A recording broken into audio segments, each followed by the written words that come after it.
Hey everyone, welcome to biology eighties. बच्चों, I am sure आप में से काफ़ी बच्चों ने नीट 2026 का रजिस्ट्रेशन फॉर्म फिल कर लिया होगा। जिन बच्चों को रजिस्ट्रेशन को लेकर अभी भी थोड़ा बहुत भी डाउट आ रहा है, तो रजिस्ट्रेशन के रिगार्डिंग सारी वीडियोस मैंने अपलोड कर दी है। नीट 2025 का रजिस्ट्रेशन फॉर्म फिल करते हुए आपको किन किन डॉक्यूमेंट्स की जरूरत पड़ेगी, क्या हर एक बच्चे का क्वालिफाइंग एग्जामिनेशन कोड होने वाला है, रजिस्ट्रेशन फॉर्म फिलिंग की स्टेप बाय स्टेप प्रोसेस की वीडियो भी अपलोड करी हुई है। और रजिस्ट्रेशन के दौरान बच्चों के मन में जो फ्रीक्वेंटली डाउट्स आ रहे हैं, जैसे कि कैटेगरी सर्टिफिकेट कौन सा अपलोड करना है, अपडेटेड नहीं है तो क्या करना है, लाइव फोटो आधार की फोटो से मैच नहीं हो पा रही है तो इस केस में क्या करना है, हमारा present address permanent address different है, एड्रेस प्रूफ हमारे पास नहीं है, उसको लेकर क्या करना है, डिफरेंट टॉपिक्स पर मैंने ऑलरेडी वीडियो अपलोड कर ली है। तो रजिस्ट्रेशन से पहले अगर आपको किसी भी टॉपिक को लेकर डाउट हो रहा है तो मेरी ये वीडियोस देखते हुए आप लोग रजिस्ट्रेशन की प्रोसेस कंप्लीट कर सकते हैं। बच्चों, आज की वीडियो में आप लोगों को बताने वाली हूँ नीट 2026 का टाई ब्रेकिंग रूल।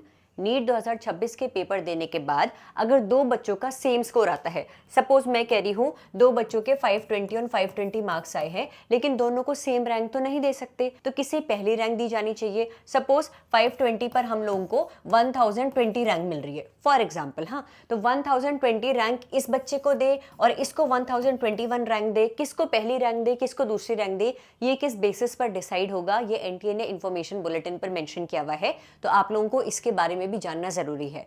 सबसे पहले बच्चों, टाई ब्रेकिंग का सबसे पहले रूल कहता है कि देखा जाएगा कि इन दोनों बच्चों में से किसका बायोलॉजी का स्कोर ज्यादा है। सपोज ये है स्टूडेंट ए, ये है स्टूडेंट बी, अगर इस वाले बच्चे के बायोलॉजी में ज्यादा नंबर है तो इसको पहली रैंक दी जाएगी, यानी कि 1020 इसको रैंक दी जाएगी, इसको प्रेफरेंस दी जाएगी।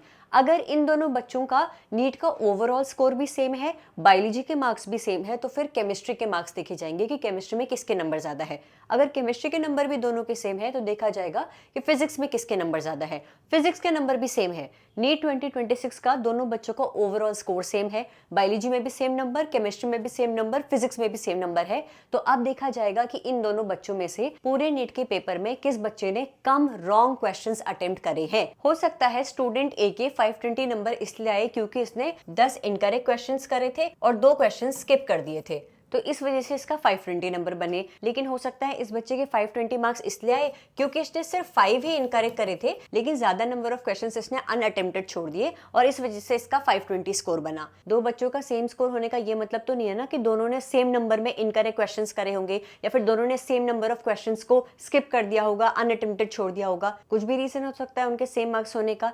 तो देखा जाएगा कि इन दोनों बच्चों में से कौन से बच्चे ने पूरे पेपर में लेस नंबर ऑफ क्वेश्चंस को इनकरेक्ट मार्क किया था। जिस बच्चे ने less number of incorrect questions mark किए थे उसको प्रेफरेंस दी जाएगी। अगर दोनों बच्चों ने, इसने भी x number of questions incorrect करे थे, इसने भी x number of questions incorrect करे थे, तो अब इस केस में देखा जाएगा कि नीट 2026 के पेपर में इन दोनों में से किस बच्चे ने बायोलॉजी के कम क्वेश्चंस गलत करे। अगर दोनों बच्चों ने बायोलॉजी के 10-10 क्वेश्चंस ही गलत करे थे, बायोलॉजी के क्वेश्चंस भी सेम नंबर में गलत करे थे, तो देखा जाएगा कि दोनों बच्चों में से किस बच्चे ने केमिस्ट्री के सेक्शन में कम क्वेश्चंस गलत करे थे। केमिस्ट्री के भी सेम है तो देखा जाएगा किस बच्चे ने फिजिक्स के सेक्शन में कम क्वेश्चंस गलत करे थे। यहां तक तो पता चल ही जाएगा ना कि किसे रैंक में प्रेफरेंस दी जानी चाहिए।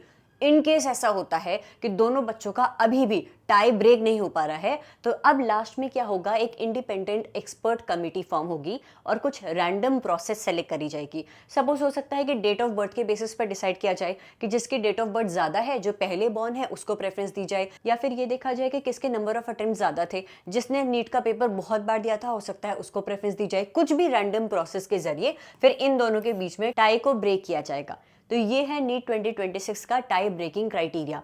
सबसे पहले देखा जाएगा कि किस बच्चे ने बायोलॉजी में ज्यादा स्कोर किया है, उसे प्रेफरेंस। दोनों का सेम है, केमिस्ट्री में ज्यादा स्कोर किया है, उसको प्रेफरेंस। दोनों का केमिस्ट्री भी सेम है, फिजिक्स में ज्यादा स्कोर किया है, दोनों का सेम है, तो देखा जाएगा पूरे नीट के पेपर में किस बच्चे ने कम क्वेश्चंस गलत अटेम्प्ट करे थे। फिर भी सेम है तो देखा जाएगा किस बच्चे ने बायोलॉजी में कम क्वेश्चंस करे थे। फिर भी सेम है तो देखा जाएगा किस बच्चे ने केमिस्ट्री में कम क्वेश्चंस इनकरेक्ट मार्क करे थे। फिर भी सेम है तो देखा जाएगा किस बच्चे ने फिजिक्स में कम क्वेश्चंस इनकरेक्ट मार्क करे थे। फिर भी सेम आया तो एक्सपर्ट कमेटी एक रैंडम प्रोसेस के जरिए इन दोनों बच्चों के बीच के ये सेम स्कोर के टाई को ब्रेक करेगी। नीट 2026 का टाई ब्रेकिंग क्राइटेरिया। अब नीट 2026 रिलेटेड जितने भी इंपॉर्टेंट अपडेट्स है, इन्फॉर्मेशन बुलेटिन में कुछ भी ऐसी इन्फॉर्मेशन है जो कि मुझे लगता है तुम लोगों को जाननी बहुत ज़्यादा ज़रूरी है, तो उसके रिगार्डिंग मैं वीडियो अपलोड करूंगी बच्चों। जिन बच्चों का रजिस्ट्रेशन फॉर्म अभी फिल नहीं हुआ है, टाइम से रजिस्ट्रेशन फॉर्म फिल कर लीजिएगा, सारे डॉक्यूमेंट्स चेक कर लीजिएगा आपके पास रेडी है, तभी फॉर्म फिलिंग के प्रोसेस शुरू करिएगा। टाइम ब्रेकिंग क्राइटेरिया के बारे में भी आपको पता चल गया है। इस रजिस्ट्रेशन प्रोसेस में मैं जानती हूँ तुम्हारी प्रिपरेशन की कंटिन्यूटी में थोड़ा सा ब्रेक आ गया है, क्योंकि रजिस्ट्रेशन फॉर्म फिल करने से पहले डॉक्यूमेंट्स इकट्ठा करो, फिर फॉर्म फिल नहीं हो पा रहा है, डॉक्यूमेंट्स अपलोड नहीं हो पा रहा है, उस चक्कर में बहुत सारा थोड़ा सा टेंशन वाला माहौल तो क्रिएट हो गया था। लेकिन जितना जल्दी हो सके वापस से प्रिपरेशन वाले डिसिप्लिन में आ जाओ बच्चों, क्योंकि बहुत कम टाइम बचा हुआ है अब नीट 2026 के लिए।